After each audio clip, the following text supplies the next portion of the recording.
The Rialanas Children Consignment event ends with consigners donating their unsold items to foster families in southwest Missouri. I'm Caitlin Shive. That's coming up. Plus details on the recovery of 2 little girls after an Amber Alert is issued in Kansas, and how the Neosho community is coming together to support veterans. The FourState's most watched news starts now. Tonight, authorities found 2 girls who were abducted from a Kansas home where 2 boys were discovered dead. This is KOAM News at 10. I'm Kate Kelly. The Kansas Amber Alert system said the girls ages 3 and 7 were found by the Oklahoma Highway Patrol near Eric, Oklahoma around 7 this evening. An Amber Alert said the suspect in the abduction is the girl's father, 40-year-old Donnie Jackson. Police say the boys were 11 and 14 and were the girls' siblings. No motive for the murder or abduction is clear at this time, but Jackson is in custody. 1 teen is dead and 2 others are injured after a crash in McDonald County. Missouri Highway Patrol says the crash happened at 2 p.m. on a private property in Knoll. Authorities say a 15-year-old Knoll driver overturned a 2015 John Deere Gator utility vehicle after making a sharp turn at high speed in a field. He and a 16-year-old passenger from Anderson were taken to Freeman Hospital of Neosho. His other passenger, just 15, also of Knoll, was killed in the crash. No names are being released at this time. A suspect is dead after an officer-involved shooting in rural Montgomery County, Kansas. Authorities say that just before 1 p.m. on Friday, a victim called 911 to report being robbed at gunpoint at the Regal Inn in Coffeyville. About 15 minutes later in Independence, a trooper spotted a minivan that matched the vehicle connected to the robbery. As the troopers attempted a traffic stop, the vehicle's passenger, 32-year-old Wesley Jordan of Hot Springs, Arkansas, fired at the troopers. A trooper shot back and a police pursuit ensued. After a short chase, the suspect stopped and Jordan was shot by a trooper after exiting the van. Jordan died at the scene. No law enforcement officers were injured during the incident. The 26-year-old driver was arrested and is facing armed robbery charges. The Pittsburgh Police Department participated in National Prescription Drug Take-Back Day today. Earlier in the day, 4-staters could visit the Pittsburgh Law Enforcement Center to dispose of potentially dangerous, expired, or otherwise unwanted prescription drugs.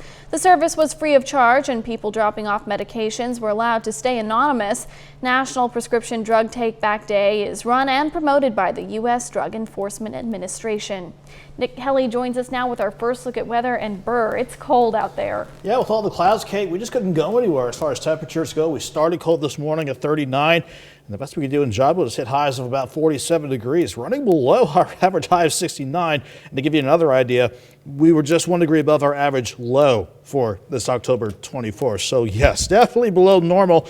And we're not done with the cool air just yet. In fact, more will be coming in as our next system rolls on in. So that'll set the stage for rain and even wintry weather as we go into early next week. In the meantime, though, before that system gets here, we're just socked underneath mostly cloudy skies once again.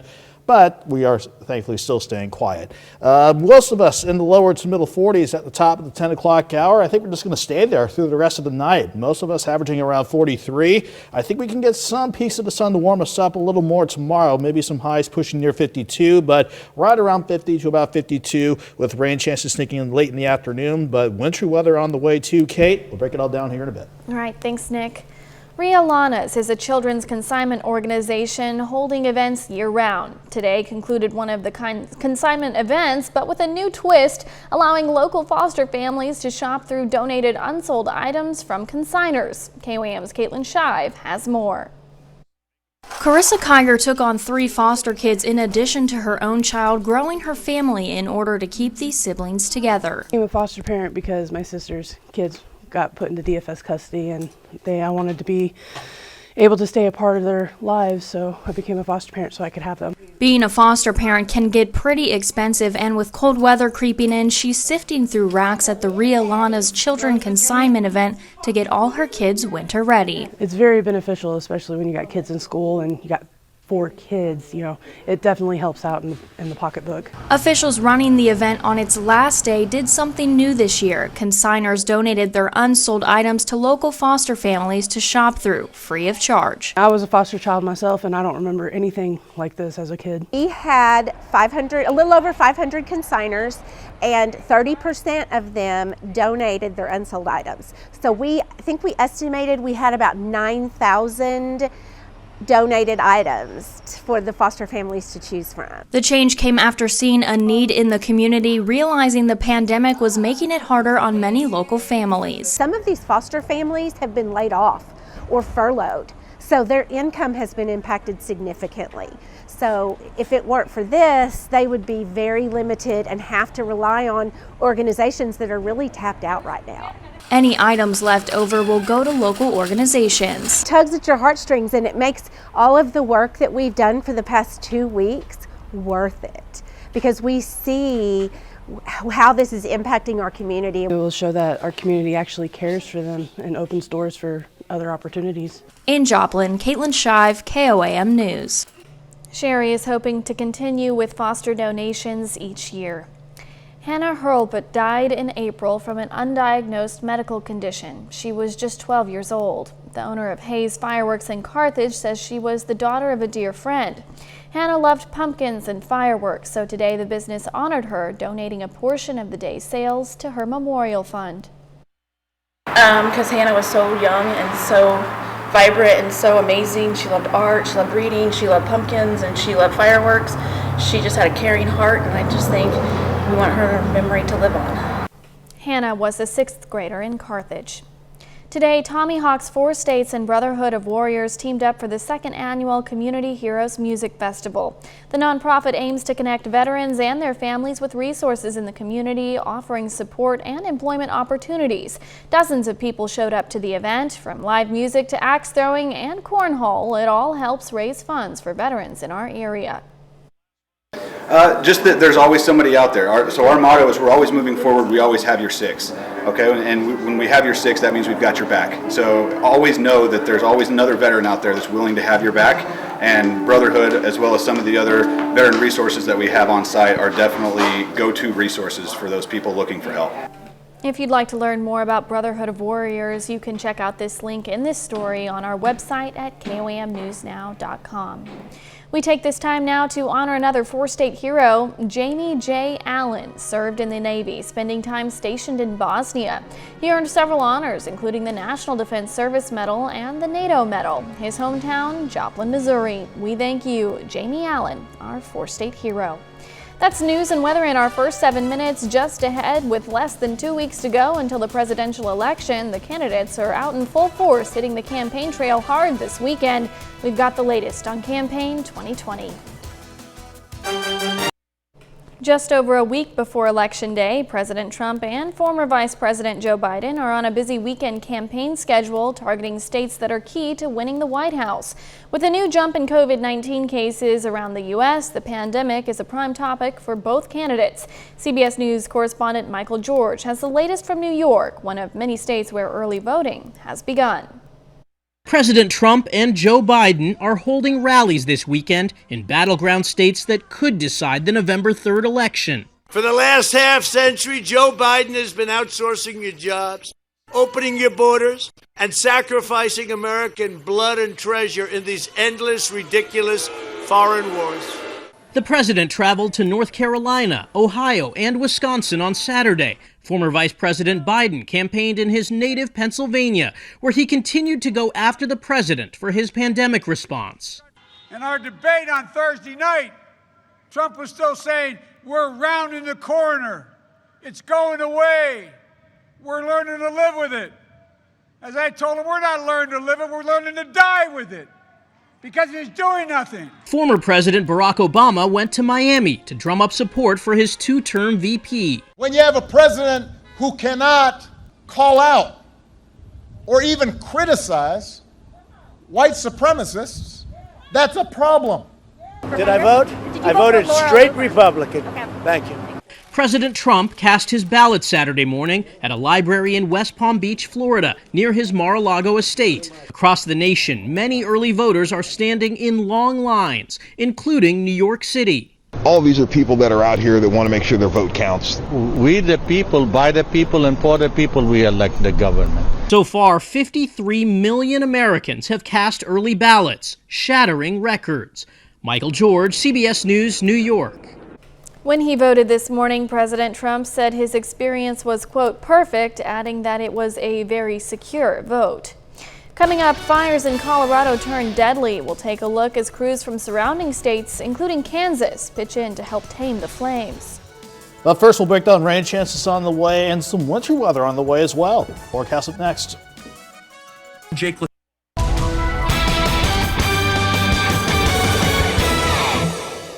No matter where you were across the area today, we had to put up with quite a bit of cloud cover, and that really kept temperatures from going anywhere, not just on top of indigo sky outside of Seneca, Missouri, but all across the area on this Saturday. Right now, the cloud cover is still in place, keeping us at 45, where we've been pretty much sitting all evening long with that east breeze at about 8 miles per hour. In fact, temperatures will go back to this morning. Upper 30s to near 40, definitely a cold start. We just didn't go anywhere thanks to the cloud cover in place. Most of us had to make do between 43 and 46 degrees, maybe some spots pushing about 47 or 48 this afternoon.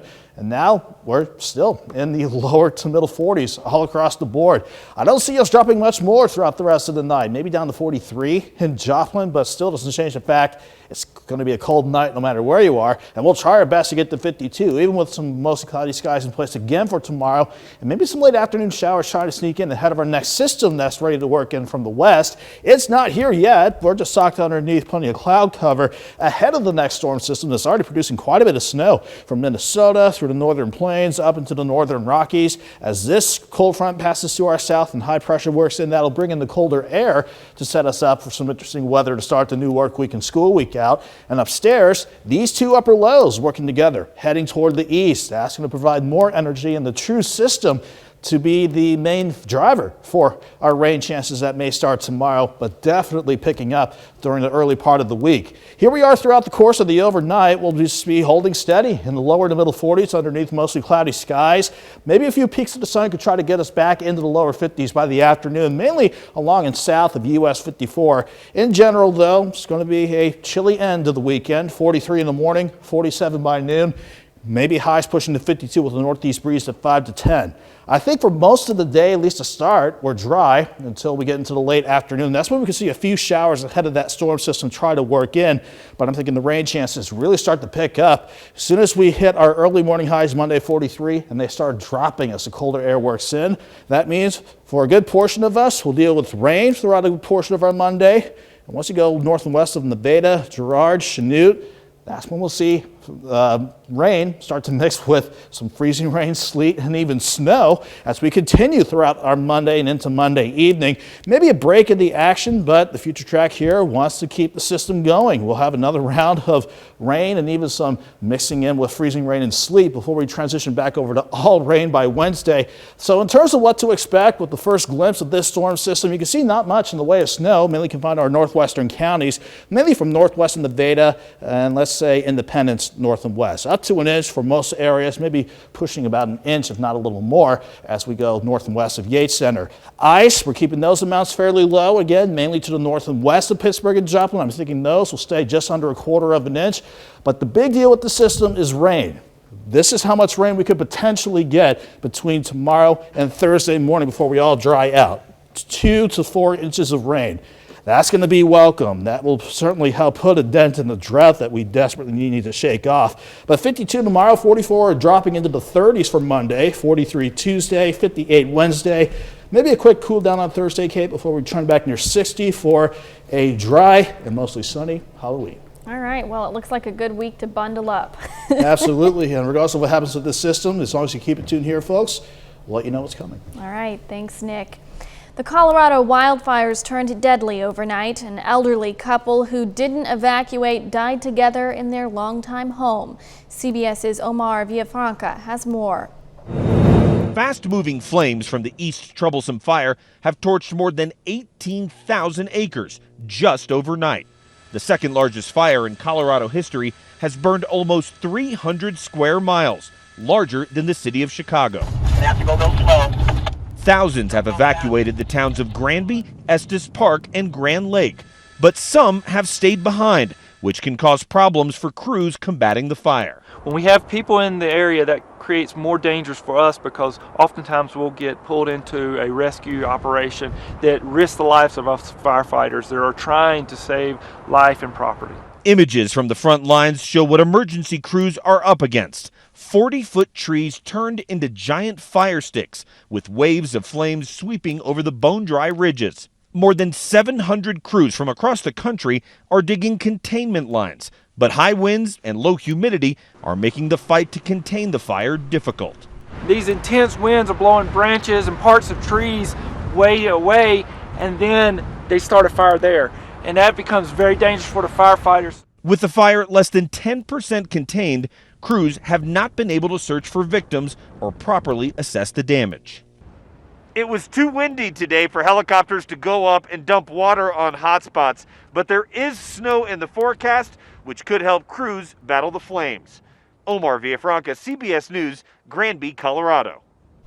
The Kansas Forest Service has called on Wichita and Hutchinson fire departments to assist in Colorado. Coming up in sports, area high schools are heading to the Kansas State volleyball tournament. We'll tell you who. Also, Oklahoma State in a top 20 matchup with Iowa State. Those highlights next. Nick Kelly.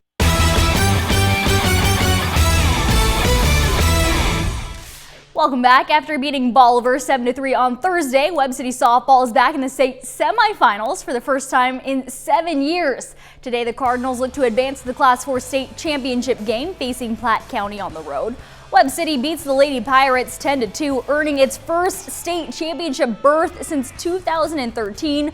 Webb City will play the state final against Webster Groves this Friday at noon in Springfield. Galena High School is hosting 3A sub-state volleyball tournament action today. Number 1 seed Frontenac facing the number 2 seed Riverton this afternoon in the championship game. The Raiders entered this one 29-7, and on the other side, the Rams are 28-8. First set, Riverton's Emma Berry. She's gonna tip it in. Rams leading by 4. Frontenac answers right away. Grayson Hipful to Reagan Hipful for the kill. Raiders down 10-7. Midway through the set, Morgan Compton gonna set it up for JC Thomason. That girl has a lot of power, and that's a kill. A 6-point Riverton lead. Riverton goes on to win the first set 25-20. Rams beat Frontenac 2-0 to win the 3A sub-state title. Labette County Grizzlies are hosting their 4A sub-state volleyball tournament. Grizzlies beat Independence 2-0. In the championship contest, Labette County is going to state for the first time since 2010 in 2A sub-state action. Colgan Panthers punch their ticket to the state tournament. Colgan beats Erie in straight sets 2-0. Moving on to college football. It's rivalry weekend as the Kansas Jayhawks square off with the Kansas State Wildcats in the Sunflower Showdown. 20th ranked Kansas looking to stay perfect in Big 12 play. First quarter, KU punt. Phillip Brooks bounces the outside, returns, finds space to run it in 55 yards to the house. Wildcats up 7.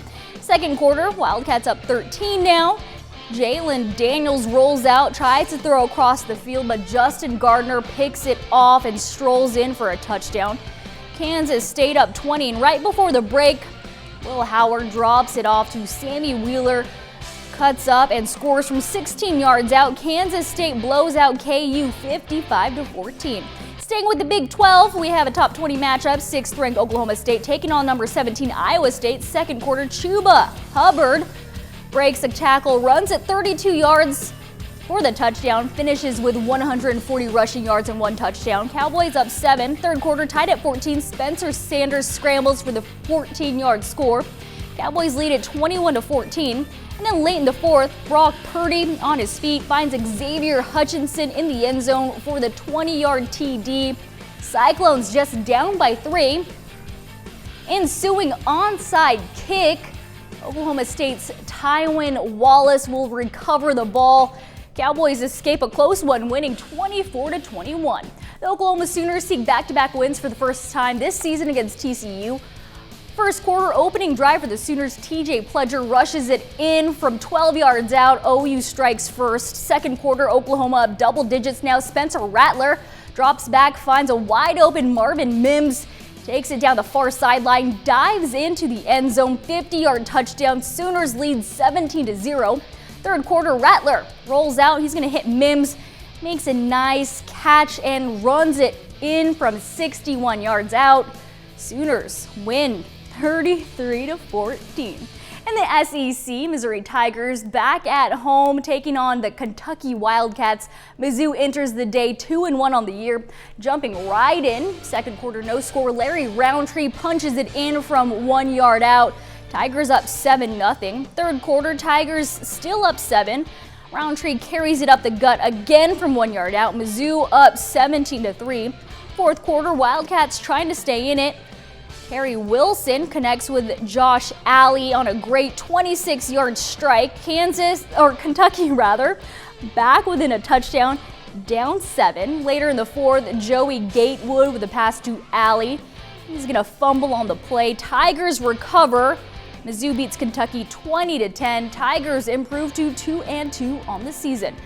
That's a look at sports. Back with more news after this. In an effort to help support a local woman fighting stage 4 cervical cancer, an auto shop hosted a car show and Neo Show today. A variety of vehicles showed up to support the cause. The owner of Mahan Automotive says he saw Haley Onstott's GoFundMe page online and was moved to help out with medical expenses. He says more people should look for ways to bring the community together and help others. For everybody to come together, come together, help each other out, In these times, people don't need to be, fighting with each other, everything. Everyone needs to come together and help each other. A good message. All of the money raised at today's event will go directly to Haley Onstott, and Nick, I'm sure that means so much to her and her family. Yeah, so she's going to get a lot of support, I'm sure. Yeah, definitely. In the meantime, I know it's pretty cold outside. Just tell me how cold. Well, or at least we're not going anywhere else for the rest of the night. We've been stuck in the 40s all night long. That's where we're going to stay as we start the new day ahead of us out. We'll try to go to 52 before another shot of rain sneaks in by late afternoon. Then we'll watch for wintry weather Monday and Tuesday with the very latest on that forecast with a fresh look at things tomorrow night, Kate. All right, thanks, Nick. Thanks for watching. We'll see you right back here tomorrow.